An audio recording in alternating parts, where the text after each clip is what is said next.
Chempazhanthi agricultural improvement സഹകരണ സംഘത്തിനുള്ളിൽ നിക്ഷേപകരുടെ പ്രതിഷേധം. ബാങ്കിനുള്ളിൽ വകുപ്പ് തല പരിശോധന നടക്കുന്നതിനിടയിലാണ് നിക്ഷേപകർ പ്രതിഷേധവുമായി ബാങ്കിനുള്ളിൽ കടന്നത്. AK സ്റ്റെഫിൻ വിവരങ്ങളുമായി ചേരുകയാണ്.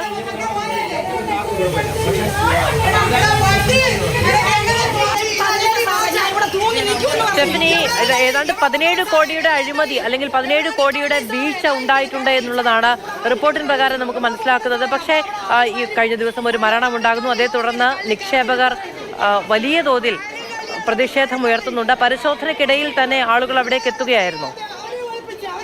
അതേ മാധു, ഇന്ന് സഹകരണ വകുപ്പിൻ്റെ ജോയിന്റ് രജിസ്ട്രാറുടെ പരിശോധന നടത്തു വരികയായിരുന്നു. അതിനിടയിലാണ് ഇത്തരത്തിൽ അവിടെ ഫിക്സഡ് ഡെപ്പോസിറ്റൊക്കെ ഇട്ടവർ നിക്ഷേപം തിരിച്ചു വേണമെന്നൊരു ആവശ്യവുമായി അവിടെ സഹകരണ സംഘത്തിൽ സമീപിച്ചത്. പക്ഷേ ഇന്ന് അധികം ജീവനക്കാരൊന്നും തന്നെ ഉണ്ടായിരുന്നില്ല. അതോടൊപ്പം തന്നെ ഇന്ന് മറ്റ് ഇടപാടുകൾ അവിടെ നടത്താൻ അനുവദിക്കില്ല എന്നൊരു നിലപാടുമായി ബന്ധപ്പെട്ട് അവിടെ BJP ഉണ്ടായിരുന്നു. അതുകൊണ്ട് തന്നെ ഈ വന്നിരിക്കുന്ന ആർക്കും തന്നെ പണമൊന്നും നൽകുന്നതിന് വേണ്ടി ഏതായാലും കഴിഞ്ഞിട്ടില്ല.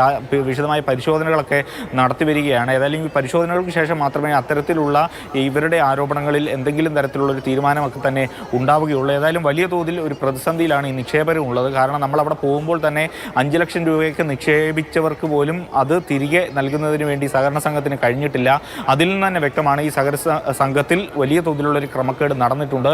ഈ സഹകരണ നിയമങ്ങൾ അട്ടിമറിച്ചുകൊണ്ടുള്ള പല തോതിലുള്ള ക്രമക്കേടുകൾ നടന്നിട്ടുണ്ട്. അതോടൊപ്പം തന്നെ പണം പല രീതിയിൽ വകമാറ്റിയിട്ടുണ്ട് എന്നുള്ളതാണ് ഈ ഓഡിറ്റ് റിപ്പോർട്ടിൽ അടക്കം വ്യക്തമാകുന്നത്. ഏതായാലും ഇനി ജോയിന്റ് രജിസ്ട്രാറുടെ അന്വേഷണം കൂടി കഴിഞ്ഞാൽ മാത്രമേ ഈ ഒരു തട്ടിപ്പിൻ്റെ ഒരു വ്യാപ്തി അല്ലെങ്കിൽ ഈ പണം വകമാറ്റിയതിൻ്റെ ഒരു വ്യാപ്തിയൊക്കെ വ്യക്തമാകുകയുള്ളൂ. ഇപ്പോൾ പ്രാഥമികമായി നമുക്ക് ആ ഓഡിറ്റ് റിപ്പോർട്ടിൻ്റെ അടിസ്ഥാനത്തിൽ പറയാൻ കഴിയുക 5.5 കോടി രൂപയുടെ വകമാറ്റൽ 2018-19 കാലയളവിൽ അവിടെ നടന്നിട്ടുണ്ട്. അതോടൊപ്പം തന്നെ ഇന്റേണൽ ഓഡിറ്റിൽ നിന്നും വ്യക്തമാകുന്നത് 17 കോടിയുടെ ഒരു ക്രമക്കേട് ഈ സഹകരണ സംഘവുമായി ബന്ധപ്പെട്ട് ഉണ്ട് എന്നുള്ളതാണ്.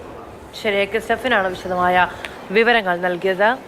ചെമ്പഴന്തി സഹകരണ സംഘത്തിലേക്ക് അവിടെ ഇന്റേണൽ പരിശോധന നടക്കുന്നതിനിടയിൽ ഇരച്ചു കയറി നിക്ഷേപകർ.